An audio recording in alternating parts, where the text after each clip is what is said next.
How are we over there? Is it all good? Okay, perfect.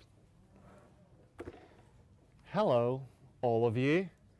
It's a pleasure to meet you for the first time in Merantix in Case in Berlin, actually, for me first time here as well. All right, so before we even start talking about the rapid prototyping we all gather here for today, I'll briefly talk about our organizers here and partners, which is KISS. So thanks KISS to having us today. And Merantix, we're in this building. Thank you so much. Great pleasure. Hope it's a part of fruitful cooperation between all of us. I know you're more familiar with this too than I am probably. But talking about the agenda for today is me and my 5 minutes of fame here. And then the business strategy consultations I talked about. Did I introduce myself? I think no. I'm Oskar. Before I start introducing the company I cooperate with, which is Boldare, I'll start a bit with myself. So yeah, I have this push on fame, unfortunately. Who I am? I'm a product strategist within the Boldare, which is kind of equivalent of the product manager on the market, I would say. So what we usually do is help develop great products for our clients on different phases of their development process. I'll talk about it in a sec as well. But it's amazing, and that's why I joined the team of Boldare, because the thing we're doing here internally are great, and what we're doing for clients is even greater. So we have together almost 20 years of experience. We've developed and introduced to the market more than 300 digital products, which is even greater than 200. But 200 is the number of our employees all around the world. We're a group of talented, interdisciplinary people who work everywhere. Actually, we're actually based in Poland, but last year I spent most of it in Sri Lanka. We have people working for us in Argentina, in US, in most countries of Europe, I believe. So if you're looking for some partners, if you're looking for some spearheads to, as I said, discuss whatever you have in your mind, that's a thing as well for us. We are based in Europe. Most of our offices are located in Poland, in major cities of Poland, which is Warsaw, Wrocław, Kraków, and the headquarters actually is in the south of Poland, in the Silesia area, which the city is called Gliwice. We have an office in Amsterdam and Hamburg as well. Actually, I've been last month in Amsterdam for different event, but it's amazing as well. So whenever you feel going to Amsterdam, make sure you say hello in our office as well. And I talked about some clients. This is a map of clients worldwide.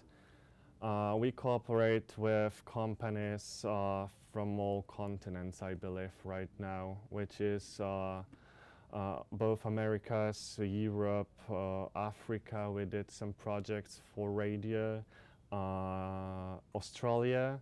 Actually, multiple diverse industries all around, and here you have some of our clients on the way. Probably know some of them, some probably not. Takamul is one of the biggest companies in Saudi Arabia. Sonnen, actually German-based energy industry company. Tourism, telecommunication, transportation, banking, insurance, a lot of things within our portfolio. What we do? We do a lot of things actually. So starting from the development, I'll show you later on some diagram how we approach the development process. But in just few words, we believe as Lean Startup says, the full cycle product development approach. So we divide the product development into multiple phases. we try to organize our product within. So you could see the prototyping where we're talking about today, the MVPs. Then we try to reach the product market fit. I believe most of us try to do it as well. Scaling and maturity, so development of really mature solutions as well. What we do in the meantime, in between actually all this prototyping, development of the solutions, is the product strategy consulting. So we help our clients to find their way to thrive, not only to survive in the VUCA world we live in actually right now. We provide the cross-functional product teams on premises of our clients. So this is thing we do as well. And the last part of our let's say business is the digital transformation, and that's what we're doing in Saudi Arabia right now as well. So try to digitalize the businesses industries that are not digitalized yet. And sneak peeks for you as the members of today's meeting, which are the following events ahead of us. The first one is the constant one. So our head of AI solutions, Romuald, is always welcoming you for some consultations. If you want, you can actually take a photo of this one, so you can use the QR code later on or the link. And somewhere in the beginning of January, we organize the UX UI services webinar. So if you're looking for some recommendations how to organize UX UI on your services, your solutions, that's a thing to do as well. After this event, we'll share with you the presentation, so you don't miss it if you don't take a photo right now. That's all right. And social media, we do have the Instagram account, so if you like to follow us on the Instagram or just LinkedIn, please do so as well.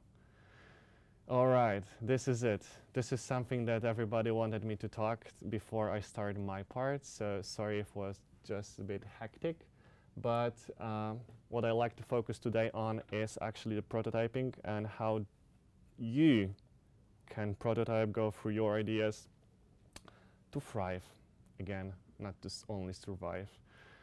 So the first question is, who do we have here today? I checked you on LinkedIn. Sorry that I'm just trying to look on you because this light is super strong. But if you could just tell me a bit yourselves, like how many product managers we have here? There is a product manager, perfect. Just one, oh, okay. Founders, CTOs. Okay, as well. Nice.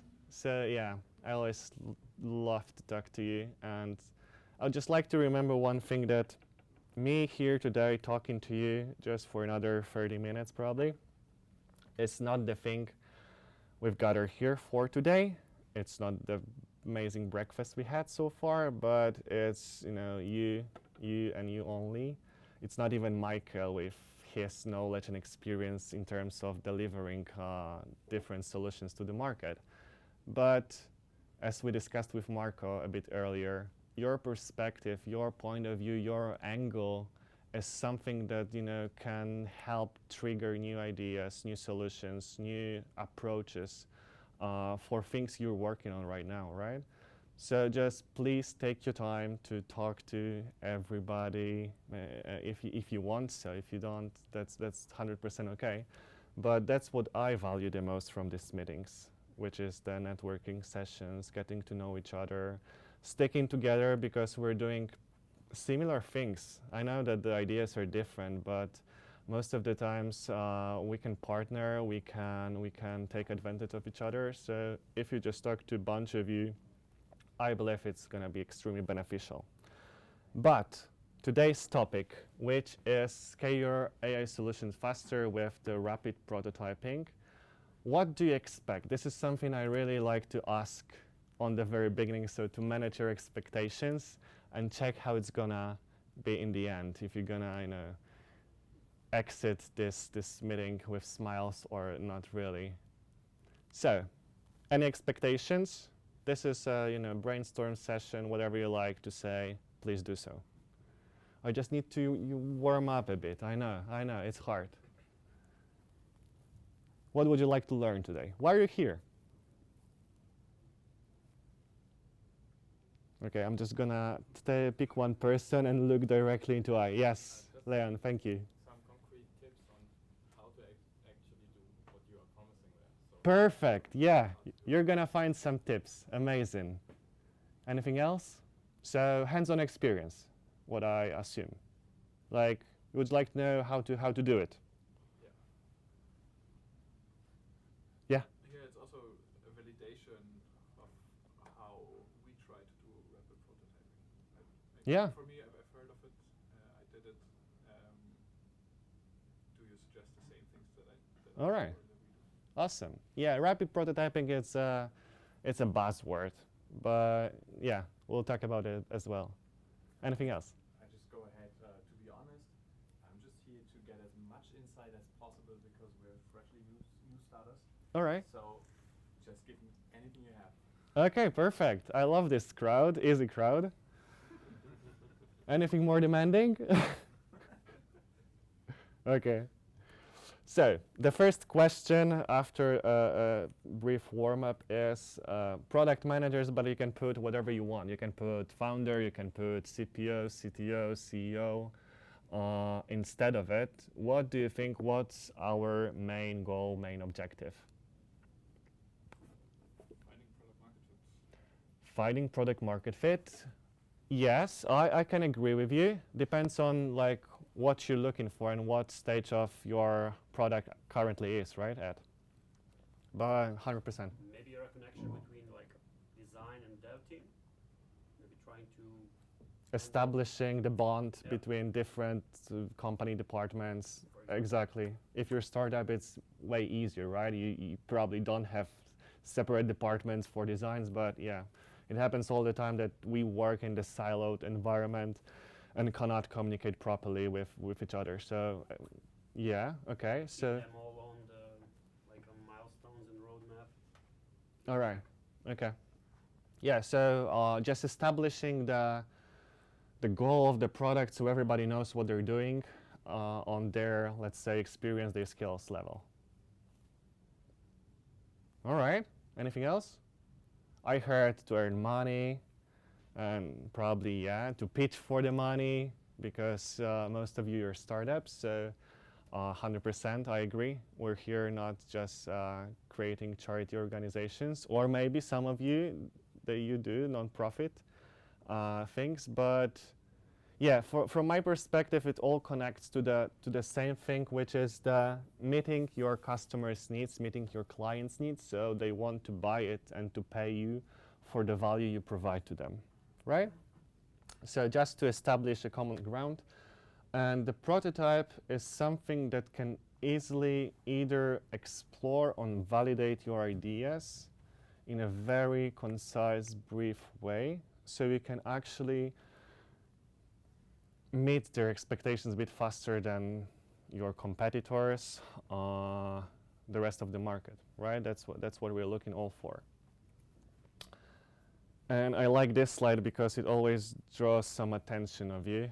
I don't know if you've been on some other events with us. If not, I use it pretty often actually, because it says like what's the truth, how the market looks like right now, right? So the ugly truth is, how many of us are here? Let's say 20-ish. So 18, something like this will probably fail and need to reiterate or pivot to some other idea. And unfortunately, this is how market looks like right now. We do create so many great things, so many ideas, so many extremely good products are on the market right now. But unfortunately, developing one is just, I would say, 5 to 10% of the effort, and the 90% of the effort is to sell it, to market it, right? To reach your target audience, to show them how to use it, to show them the value right away, because this is something we're all struggling with. It's not only to provide the best solution in the world.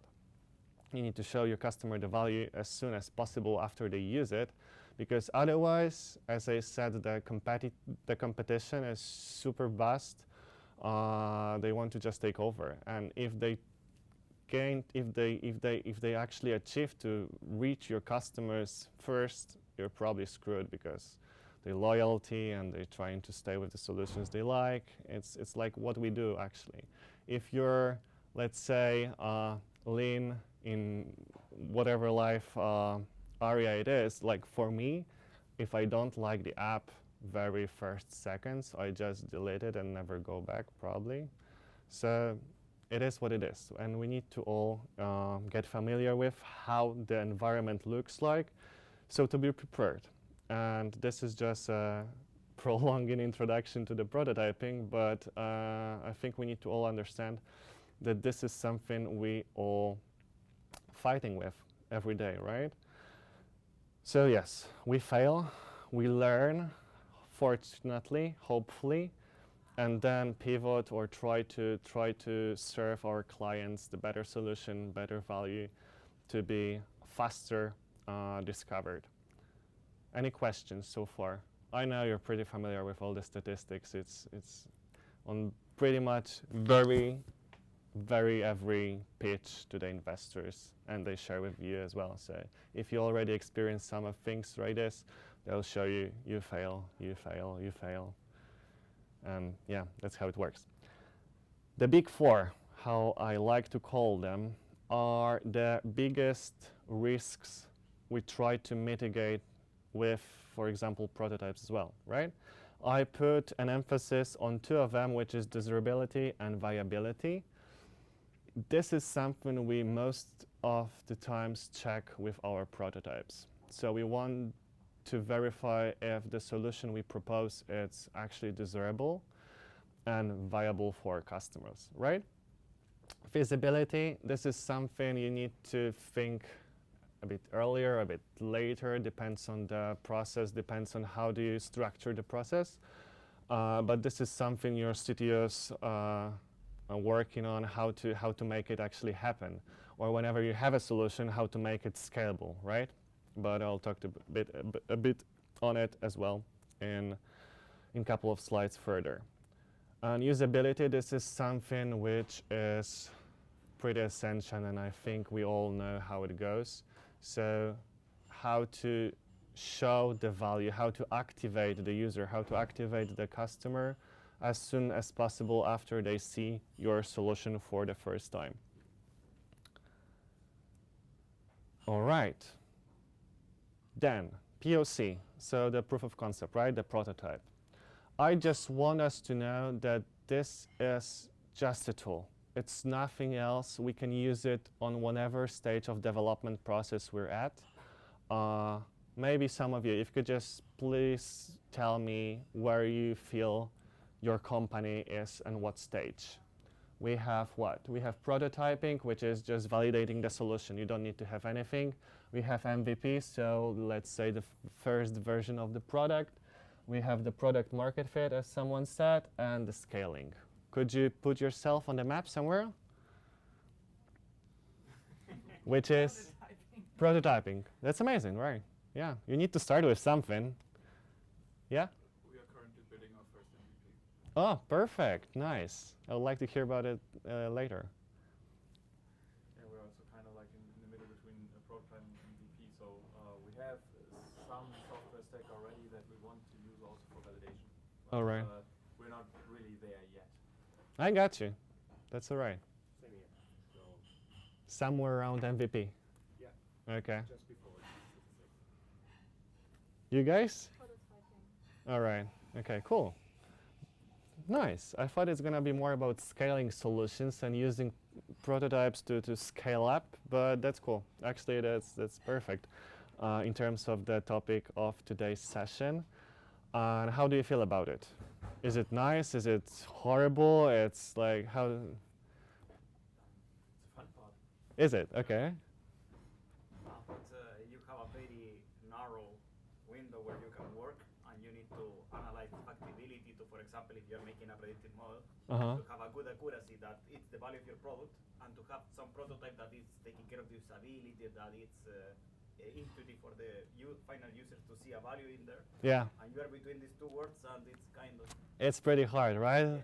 Just establishing the balance and how to provide the best value. We'll talk about some types of prototypes or how to experiment in order to provide these things. But I know it's always a struggle, and that's what we do. So yeah, but I like this phase as well. It's not, yeah, it's super dynamic. Yeah, okay. Let's move forward. Why build prototypes? And rapid prototyping, yeah, I was looking in GPT. It was what? Software development methodology, yeah. So whatever we're here for today, the rapid prototyping, as I said before, it's just a buzzword. It's like, what's the difference between rapid prototyping and the prototyping? Do you actually know? I mean, one is faster than the other. Oh, could be. No, I'm looking for some ideas because, you know, there's no wrong answer. You have different ways of building prototypes, right? You can just build wireframes. Yeah. You can build click dummies. You can build actual code. Yeah. Wasn't Depends on the definition that you're using. Yeah. And okay, yeah, Marco. wasn't the rapid prototyping like based on the lean startup method? Like that's when it was popularized, like the cheapest, most easiest way to build something. Yeah, this is about the prototyping, but I think, sorry, I can't see your name. Henrik. Yes, I think Henrik just touched very good point that you have plethora of ways to test things, right?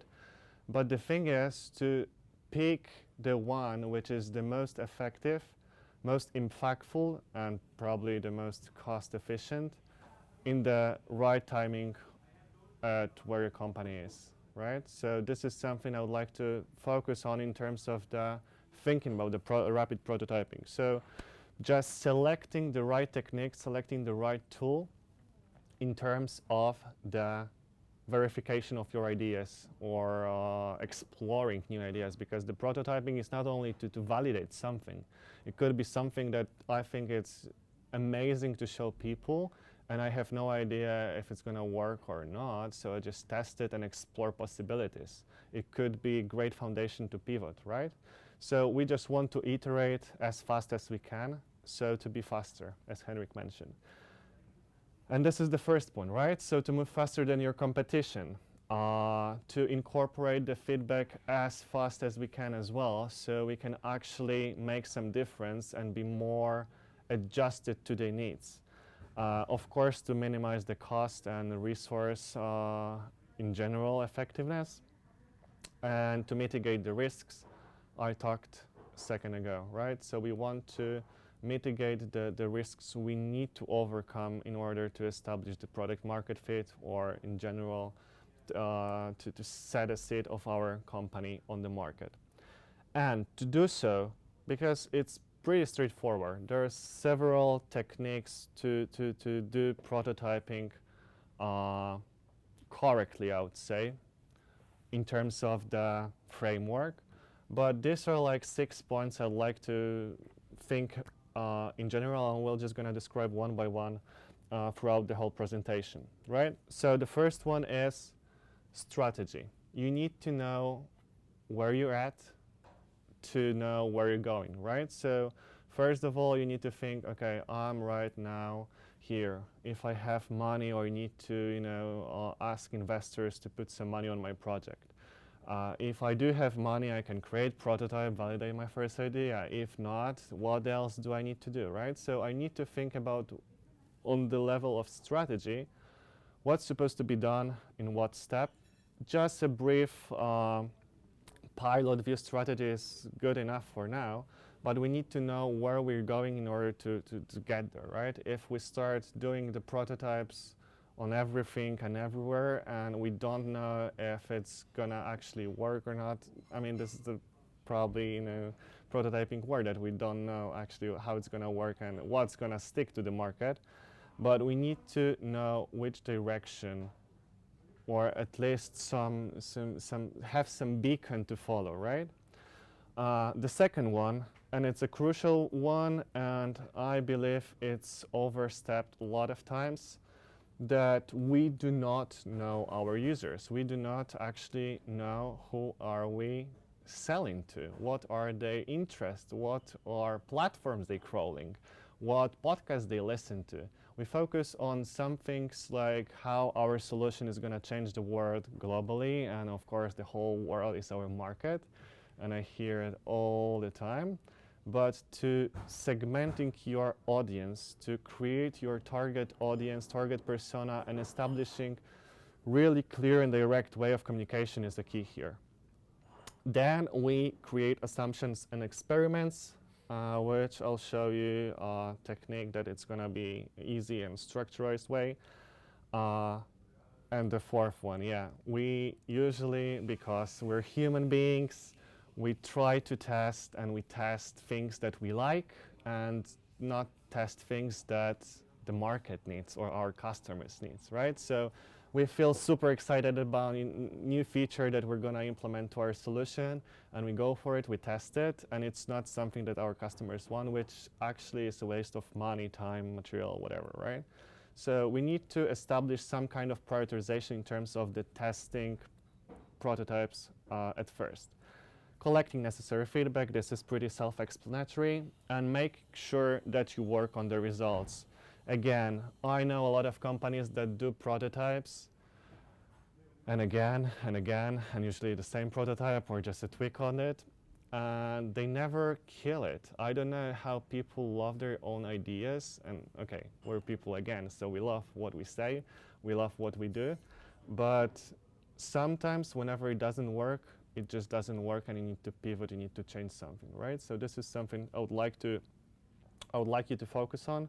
So to work on the results, not only on the positive ones, but the bad ones are pretty informative as well.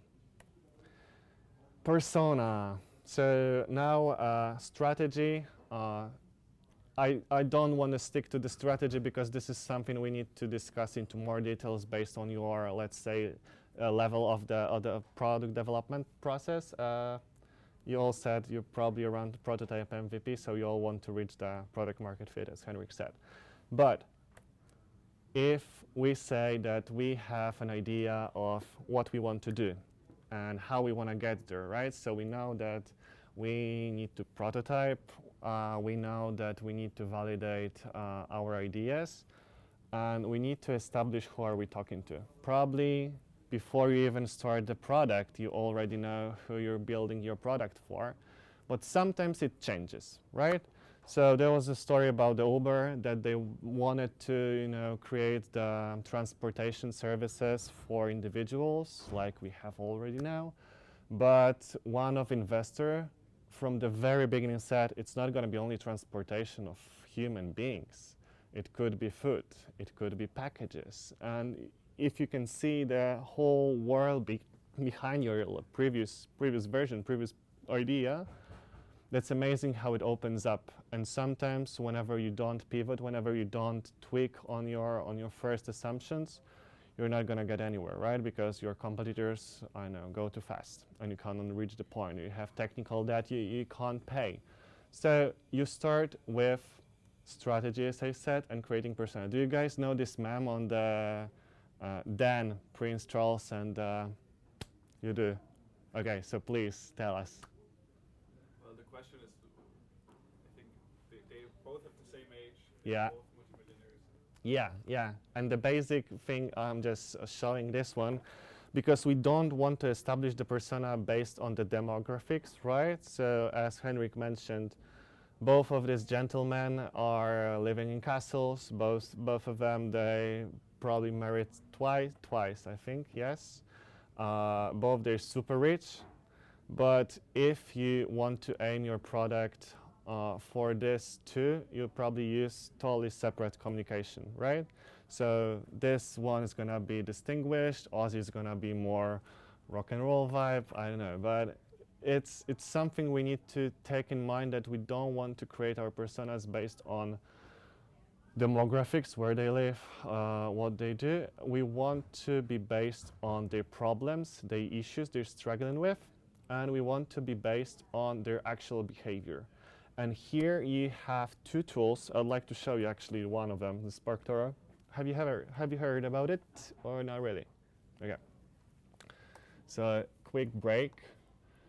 I'll show you. This is Delve. Can you see something on here? Yeah. So basically what these two tools do is they crawl through all the data of beautiful internet we have, all the portals such as LinkedIn, Instagram, Facebook, podcast providers, whatever.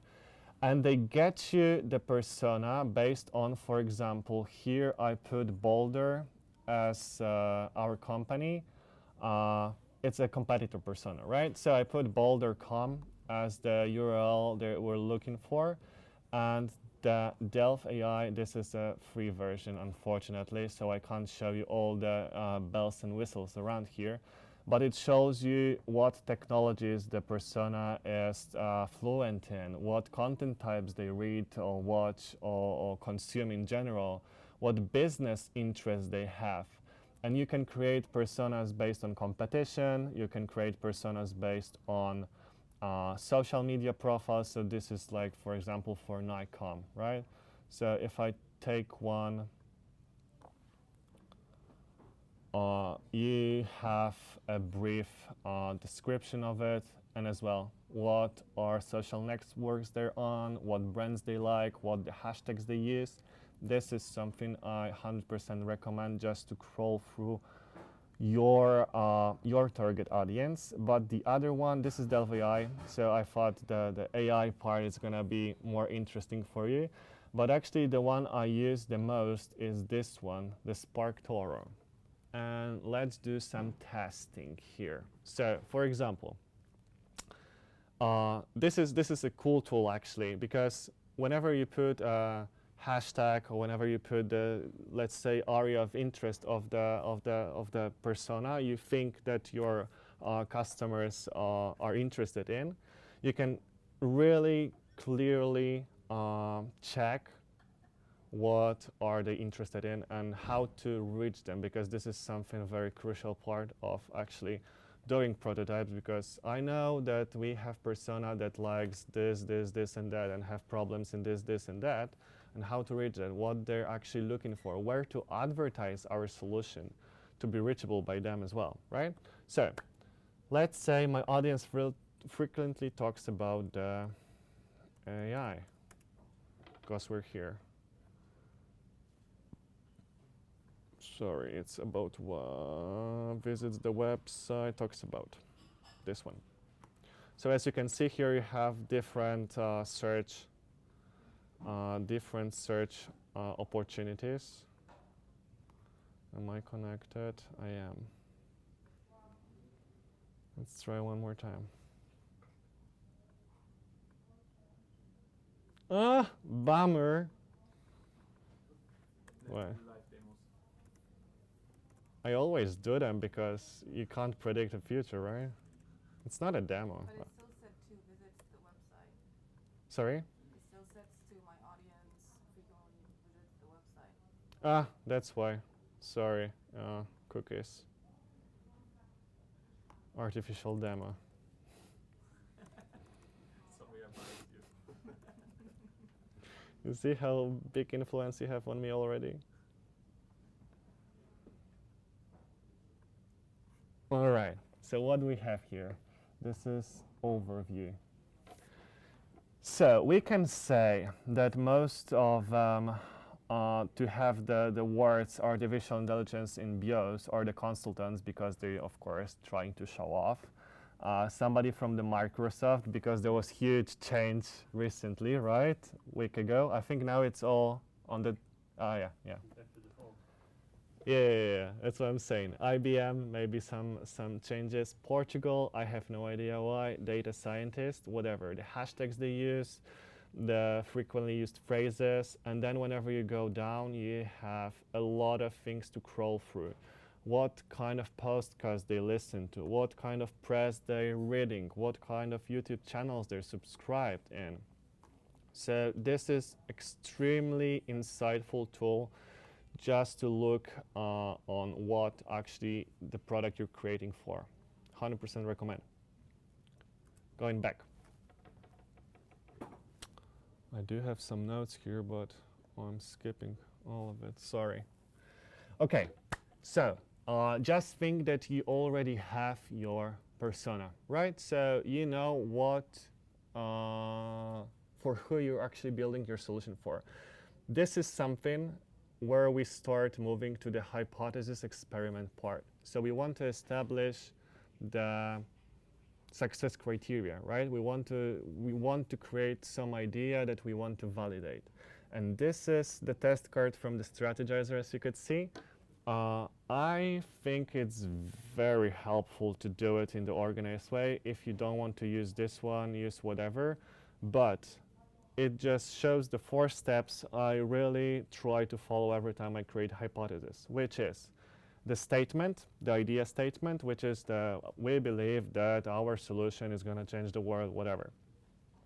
The testing, right? So how are we going to approach the testing part, which is we're going to verify it by this, this, and this. We're going to provide customer interviews or mashups or Wizard of Oz's or concierge tests, whatever. We're going to discuss them in a second, so don't worry if you haven't heard about them as well.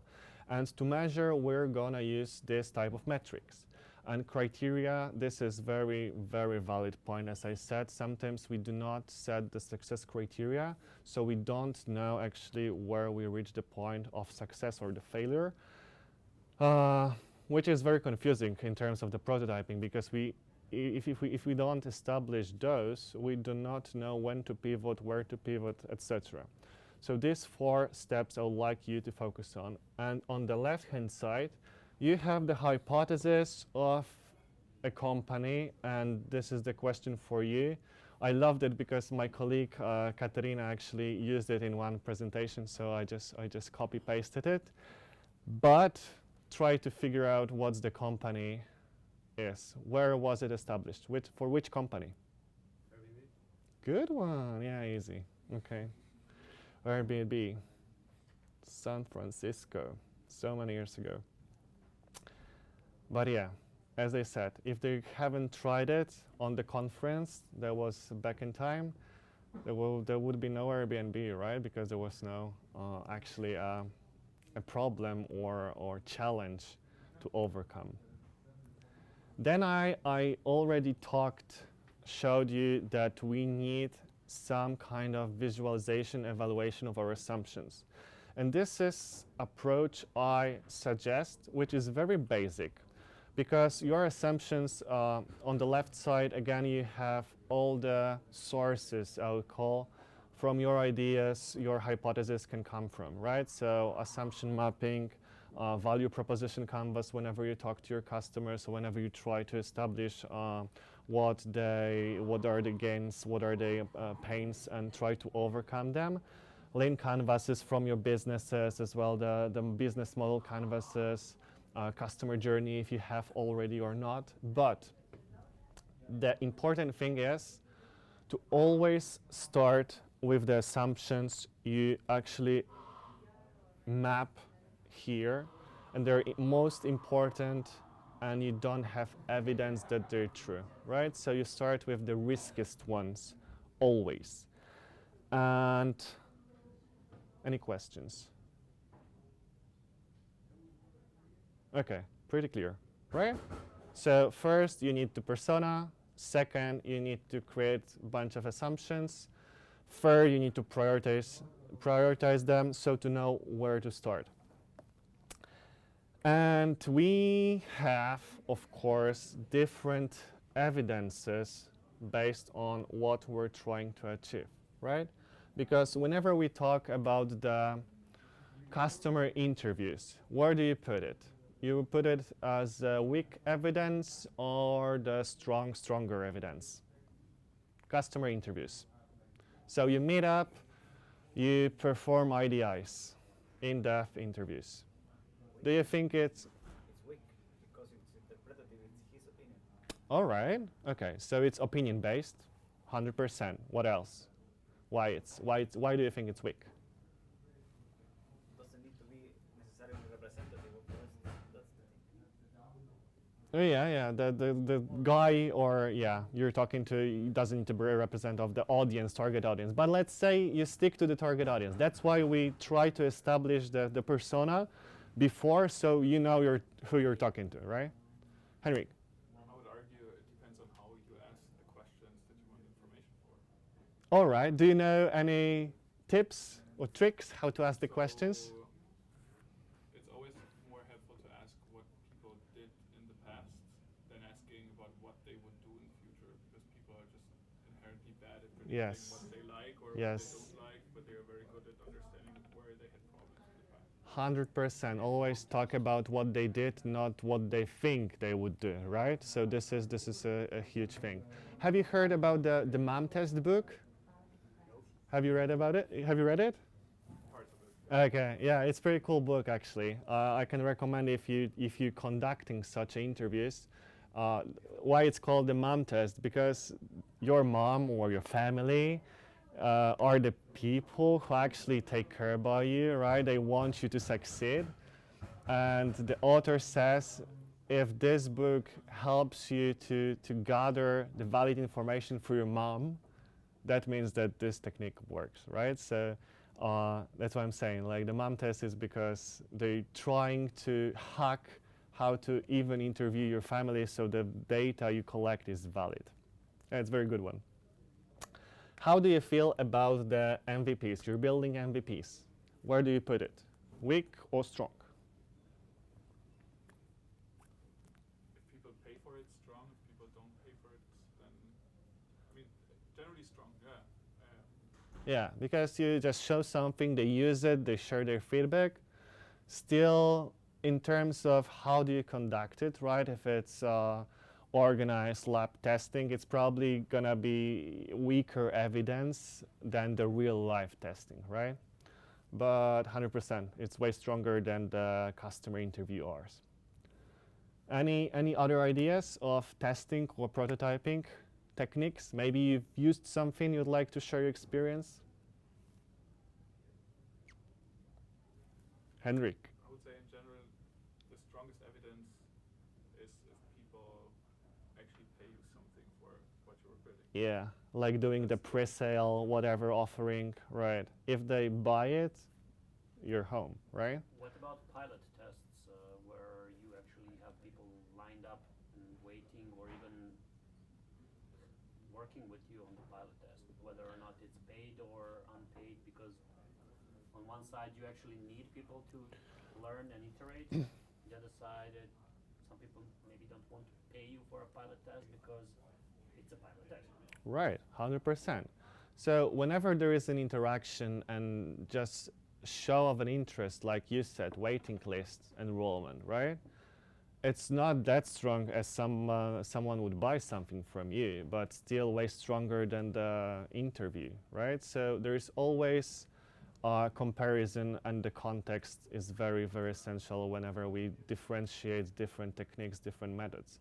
But just to think about it the proper way, you don't want to start with the pilot test if you don't already have some kind of idea what they like, what they don't like, right? So what I want you to focus on this one is you use specific experiments, specific prototyping methods on different stages of your idea validation, right? So you could start with interviews. I'm not saying they're bad because they provide you weaker evidence than the pilot test, but starting with MVP before we even start talking to our potential customers could be very much cost consuming, right? Because we invest so much time and money building actually something rather than testing some assumptions we can actually test on fewer people in a different way, right? Did I understand you correctly? So you would place a pilot test after MVP or before MVP? It depends. Depends on the circumstances. But if you already gathered some data you can actually rely on and move forward, why not to build MVP to check it, verify it? Depends on what financial situations you're at. Depends on your competition market is, how it looks like, right? If you need to move extremely forward, or you can take step back, rethink once again and do it again, right? So yeah, I know it's I've been a consultant, so it depends. It's very, very popular phrase I use, but actually, like the more data you have, you can rely on, you can work on, the better. So if you can just do both, why not? But do you have money to do them, right? Do you have time to do them? So there are different factors, different different parameters you need to take into account in order to create a strategy. And this is something I would like to play with you, which is, we talked about the customer interview, we talked about pre-sales, I think, we talked about, we don't have pilot, but I put them in order in terms of, I would say, acquiring model. So it's not only the strength of the evidence, but this is probably the order I would start with. So we have 1 to 5 scale on each of the areas, which is the cost, time. You can ask if it's time to prepare the test or to conduct the test, but say it's general time of whatever, preparing, conducting, and the strength of the evidence, okay? So, customer interview, what would you say? This is area of the exploration, right? So, you know you want to build something, you don't know if you're right or wrong, you want to test it first, verify the idea with potential audience, right? How do you feel? Does it cost a lot? 1 to 5? 1. Any? Nah, yeah, that's what I say. It's around 1. You talk to your friends, you talk to your network on LinkedIn, organize such ideas. You just need to take some time to do it if you're you in your company, and this is very, very possible scenario that you just started and there is 2 of you or solo or whatever. So how much time would you say? I would say it's not that very time consuming in terms of preparation of the questions. Then you need to, of course, you need to talk to those people. But still, if you just compare it to MVP, that you need to produce something in terms of the different types of prototypes, I would say it's not that much time consuming as this would be with the simulation. Strength, we talked about it. I would say it's around 1. What about the dedicated campaigns? So we check the interest, right? So we organize the Facebook ads, we organize the Google ads, we organize YouTube, whatever ads, or Google, yeah, I said Google ads. How do you feel about it? Have you ever tried it to just, look for some interest of your solution? Have you ever tried looking for keywords on Google Console? Okay. Yeah, these are like, basic stuff, but sometimes overstep and could give you some direction where you're supposed to develop further, right? So I would say this could be very, it depends on the cost, right? If you have a lot of money, if you want to test something, you could put a lot of money into campaigns. I don't recommend it, but even a couple of bucks a week, it's way enough to test your solution, to test how people click on it or not, right? So this is just very, very easy validation. Time. Yeah, if you don't know how to organize those campaigns, you probably need to either hire somebody or learn it. So I would say it's a bit more time consuming. But whenever you start it, it just goes, right? So you just analyze the data. In terms of the strength, yeah, people click, people interact with you, and probably you don't know them. So this is a pretty good thing in terms of the strength of the evidence. Trading features. Do you know what trading features is? So this is whenever you have something and you let your customers to prioritize on what you're gonna do next, right? So for example, I know, I'm using Jira very often, and I use Jira product discovery, which is the separate product of Jira. It's not only for backlog management, I mean it is, but for the ideas backlog management, that's what we do here. So they do it in a very, very hectic group of people. They ask them what would be the next step, right? So you don't need to invent it, actually. People usually know what they want if they try it first. So it's very, very directional as well to create such a test. But, and it's not cost, let's say, consuming, because you already probably have some group of people who uses your solutions, usually a bunch of them that you stick to and test it. In terms of the time, yeah, it's not that time consuming, and strength depends on the strategy level. You need to, of course, combine a lot of things to prioritize the stuff. But it helps you to understand your user's perspective. Mashups. What are those? So you build, let's say, Uber, next Uber. This is your thing. And before, you have to do a lot of things by yourself. You need to create an app for users to interact with. You need to have the base of the drivers, etc., right? And mashups are things that you actually can utilize instead of building something. So for example, if I want to make another Uber, I would take Uber app. I don't know if they have opened it, I don't think so. But I would take some taxi company that provide drivers. I would take, I don't know, some easy front, like voicemail or whatever, front of the application, then create something and use third-party solutions to organize in the one you actually want to sell, right? So the mashup, I'll call them the Frankenstein solution. So you take everything from the third parties companies, try to combine it, try to automate it, so it works for you and checks actually if you can provide this value, and then provide this solution on your own. So this is a bit cost consuming, because you need to have all these techniques, all these tools, time to automate it, to make it convenient for user to use. In terms of the strength, this is pretty much your solution, right? So you use these different vendors, but you actually created something that provides your users value. So I would say it's a pretty strong evidence.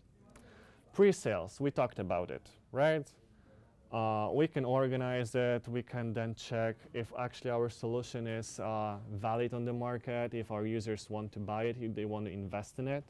So this is something I would like you to have in mind, that extremely good strength of evidence could be pretty hard to organize in terms of the, let's say, the first stage of the product development. But whenever you can try selling something, just do so, because it's very, very good point to start. And simulation, it doesn't matter if it's Wizard of Oz or the concierge. So Wizard of Oz, because I can look at your face. Do you guys know what Wizard of Oz is? So you, let's assume this is your application, and it actually says for you as CPOs, CEOs of new startups, how to build, what to start with in terms of the prototyping. And this is all, you know, prepared for me, but if this would be interaction with the user, so you just, you know, check, okay, just click on the first one and check if it's strength evidence or no, right? You want to get to know about the first customer interview. What is it? How does it? How much does it cost? If it's time consuming or not. And Wizard of Oz is something that you as a user don't know that somebody is, you know, interfering with your visuals, your data you're receiving.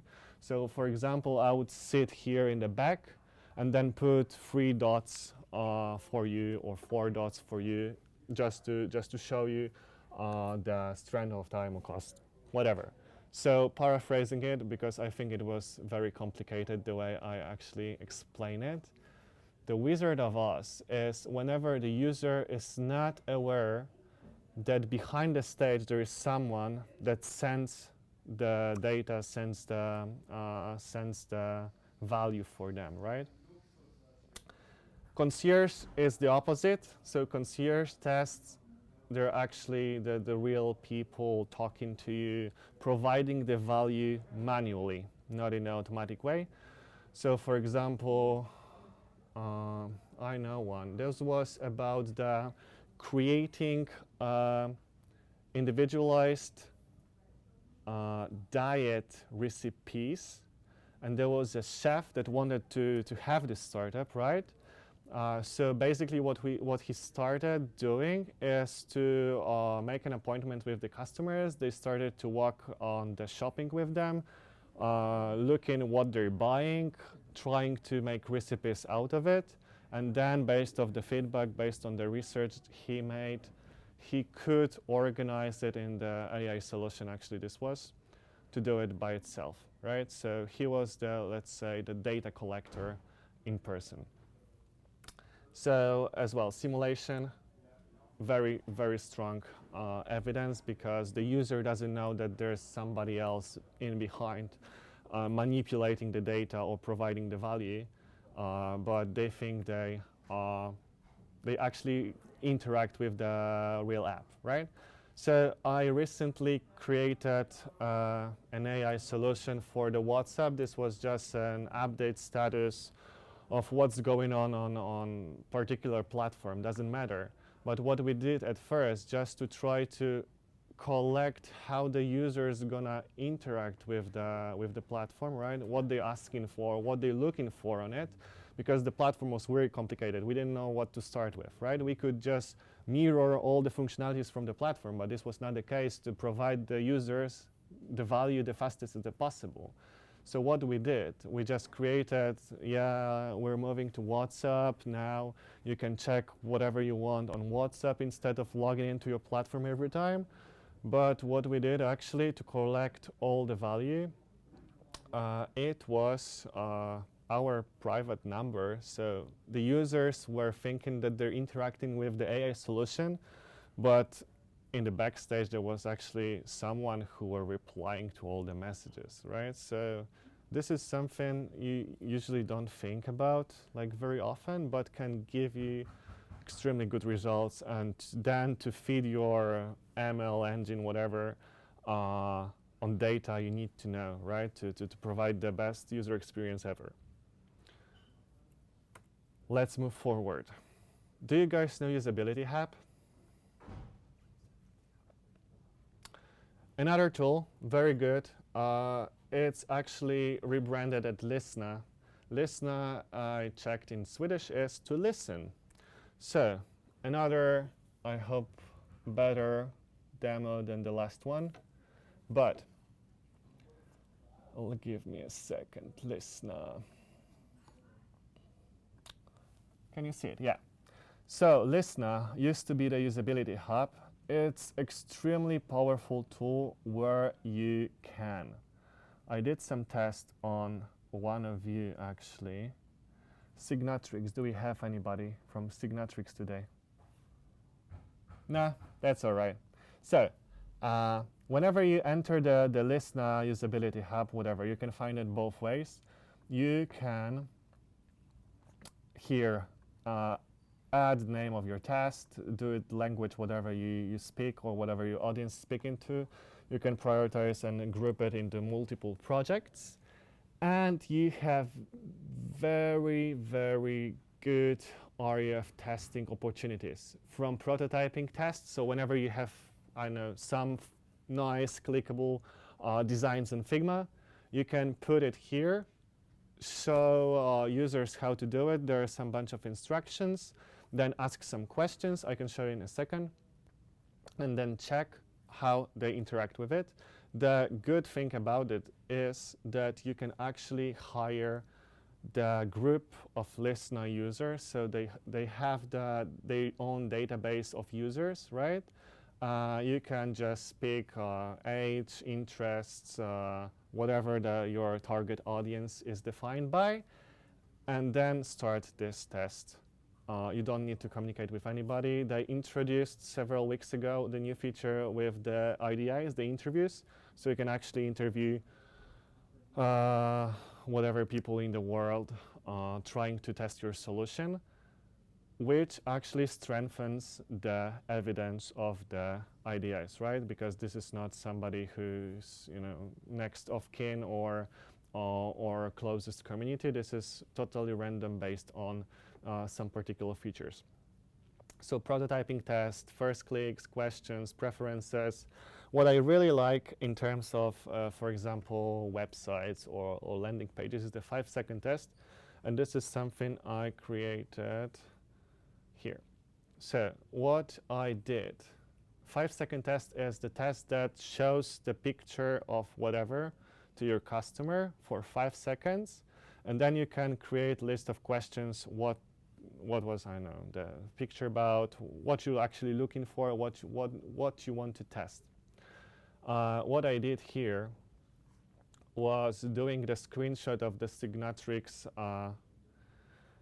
website, right? And the first question was supposed to be, from my perspective, if I want to draw the attention of the users, so what this website is about, right? The users want to know exactly from the very first second what they're looking for, what's it about. I don't know, I haven't crawled through all your pages, websites, if you have one, but this is just a tip for later. Just put whatever your company does in the very big first line, heading 1 in terms of the SEO purposes, because for 1 is better for the search engines. For 2, people really don't know what you're doing. I need to tell them like the very first thing. So yeah, I asked some questions here. I didn't run the test, but this would look like it. Wait a second. Create a study. I'll just show you how it's easy to do it. So this is the test. You can put it instruction. So look at the picture and say whatever, right? You browse the file. So I think this was it, yeah. Then you ask what, I don't know, you may want to check what values represent this brand. You can add more questions, you can say if it's required or not. There is a thank you screen you can actually adjust, and then, oh sorry, test name. Test. Save and continue. Question. No, I don't want another question. And then you have recruiting. So you have 2 options, right? You either recruit from their panel, their database, or you recruit with the link. So whenever you have the community you can share the link with, you can easily do it as well. But let's say you can place an order. You choose the number of participants up to 1,000, which is pretty good actually, database for you to take information from.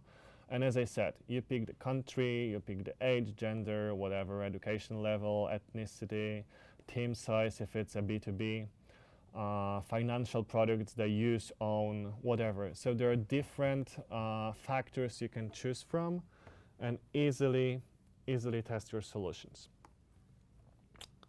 Sorry, coming back. Any questions? All right.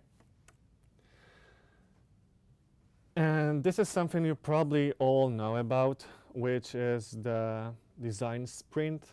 One of the first that comes to your mind strategies in terms of the prototyping or ideation, checking, or problem solving strategies, right?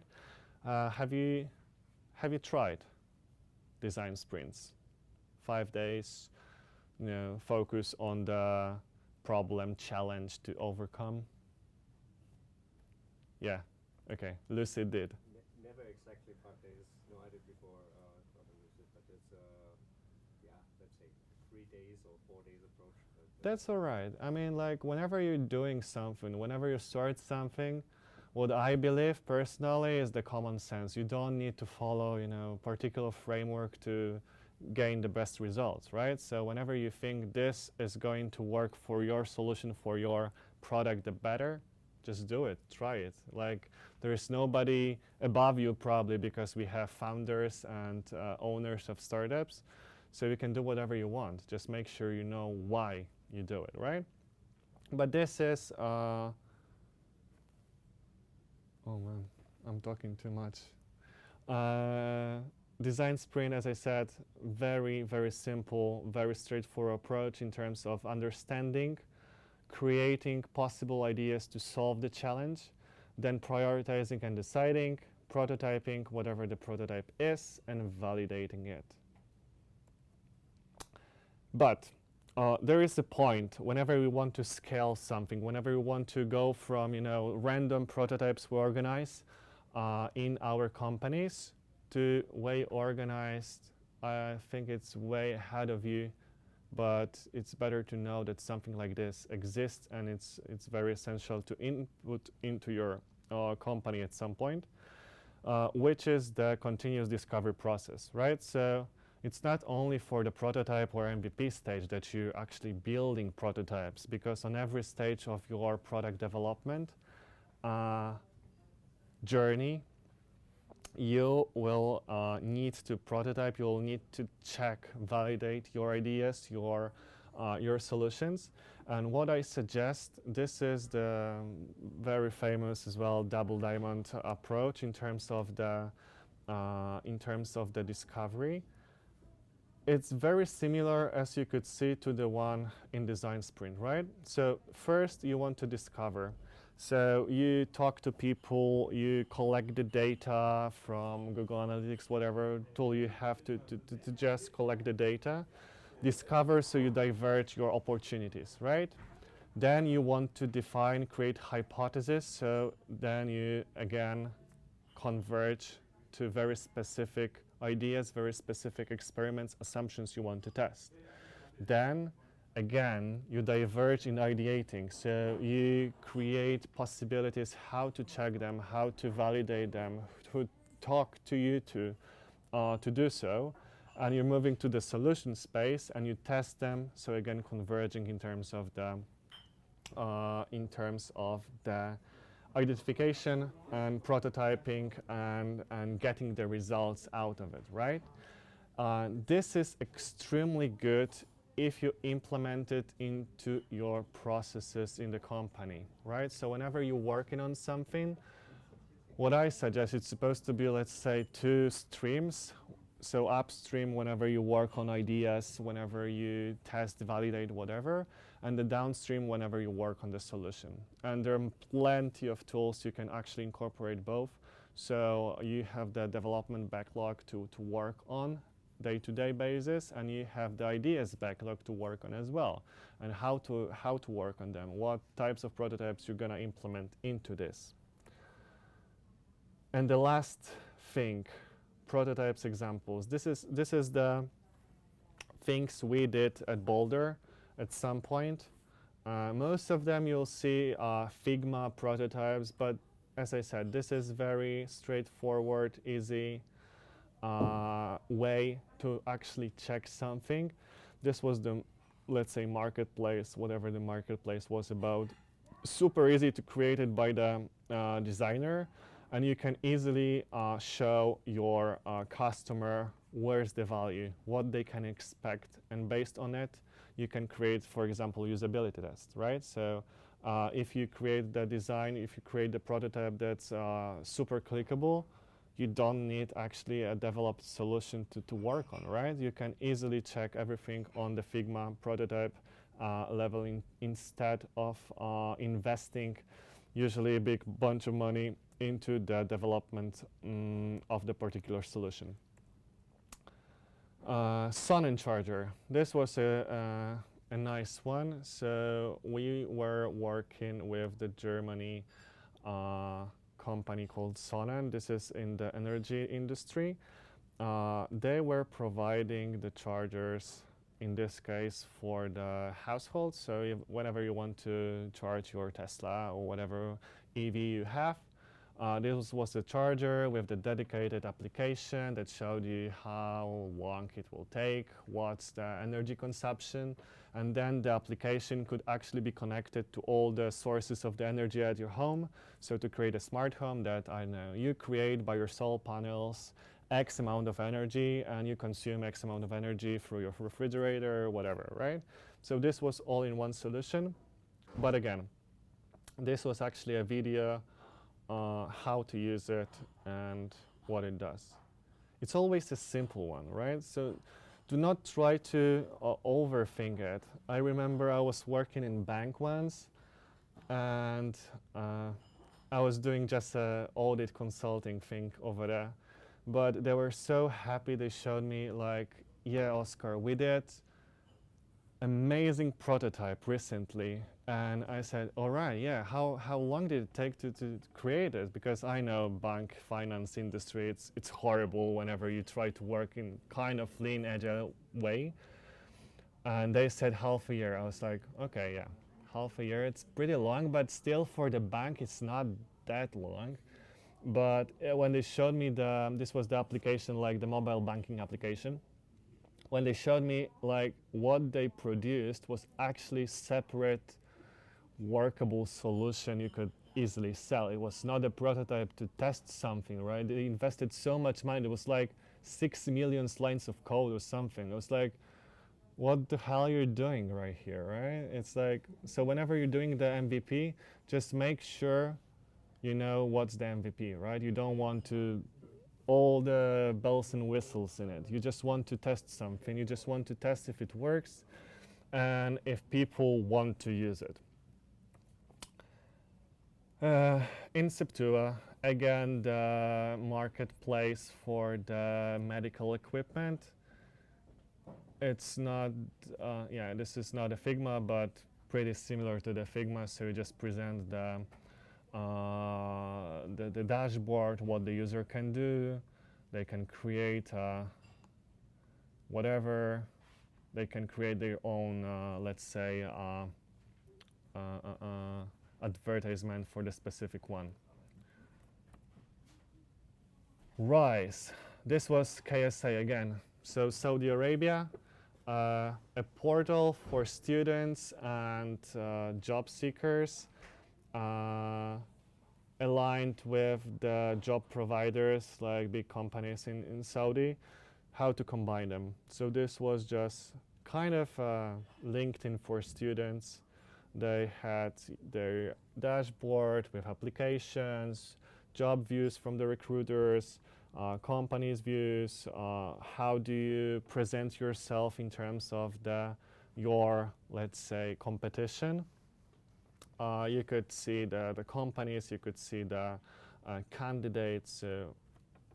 Again, pretty easy, and you can most of them do it in week 2. Whenever we start a product in Boldare, we organize such a thing like product discovery workshop, which is just, getting to know the company, learning about their needs and goals, learning about their persona, their business, etc. And usually, most of often, we create such a prototypes on the meeting or just in between meetings, so they can actually validate. We can actually validate the first ideas of the solutions and just check if the direction we want to take then in the cooperation or in the development process is the right or wrong. That's it, finally. Key takeaways. So, what you've learned. One thing you're taking with you. What is it? Prototype with mockups. All right. So the mashup. Yeah, or call it what you want. Yeah. So basically, what I mean is like be as fast as possible to test your product. Yeah, 100%. And sometimes I know the feeling because I've developed my solutions. I founded some companies as well. So I know the drill that you're in love with your idea. Come on, we all love our ideas and we want them to be the best one in the world. We want to show the value to the customers we have in our mind. But we know exactly that it's not there yet, right? It's not in the application, it's not in the solution. And I know it's super hard to start testing and showing your beautiful small baby to the world, but the earlier you do it, the better for the business. And let's do not, joke about it, but it's business. We want all to make money on it, right? So no hard feelings, test it as fast as possible. And yeah, go forward. Thank you. Anybody else you'd like to share anything you've learned today? I learned that the prototype is not the same as the early product version. Yeah, prototype could be anything. Yeah. It's not the same exactly, technically. Yeah. Just looks similar. Yeah, exactly, right? You don't need to have anything in the backstage. You can just show some, you can create prototype. I did it some back in times whenever there was no appropriate solution to do it, immediately, like, creating post-its, doing the website on the piece of paper and just showing your client whatever what's going to be on it. But now we have so many tools we can use right away to just create such a good prototypes. They're looking amazing from the, like, really over the last 2-3 years. The market changed so much. And actually, okay, one more thing maybe I'll show you. I don't know how you feel about the new Assistants API keynote 2 weeks ago. If it changed your landscape or not, but like for me, I did it what I did here. Yeah, I used just like little backend with my colleague Romuald, who is head of AI in Boldare, and we created like a chatbot that calculates like solar. This was based on the YouTube video I watched. So basically the guy said, yeah, let's create a chatbot that connects to the Google API, checking the location based on the address and checking the solar, I have no idea how it's called, but the energy collected from the sun in the specific area. So the company like this, for example, I'm selling the solar panels, want to create a lead generation chatbot on the website, right? So what we did was creating this chatbot, putting all the knowledge about the solar panels, about the company itself to the database, and then based on the location that the user provides. And this is beautiful about the Assistant API, because I have no idea if you try to do like function calling earlier and create things that you actually need to collect from the user in order to utilize it somehow and provide it back to the user without hallucinations. So the Assistants API are amazing right now. So we collect just the location, then it all goes by itself and just provides how much savings they can have installing the solar panels in their household, right? And this is easy to automate with your CRM, whatever, and then you just call them, sell whatever solar panels you have, right? So it's pretty easy. It took, I don't know, 30 minutes, 40 minutes. I do have the version here, just the database, but as you could see, you could just put it on Replit. It's all Python, so it's super easy. I don't know if you use voice flow sometimes, so it's like a front for the chat, but it's very popular right now. But as you see, there is a trained, let's say, chatbot that provides that, yeah, your seller sales rep assistance, how can I help you, whatever, tell me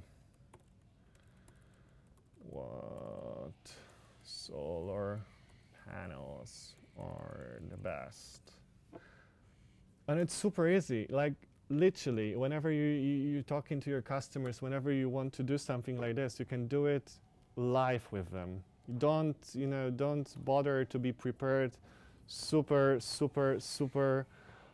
thoroughly for such a meeting. It's just, think in mind about the goal, the objective you always had when establishing the strategy. You want to validate your solution as quickly as possible. So you just do it, right? And there is whatever description of the solar panels.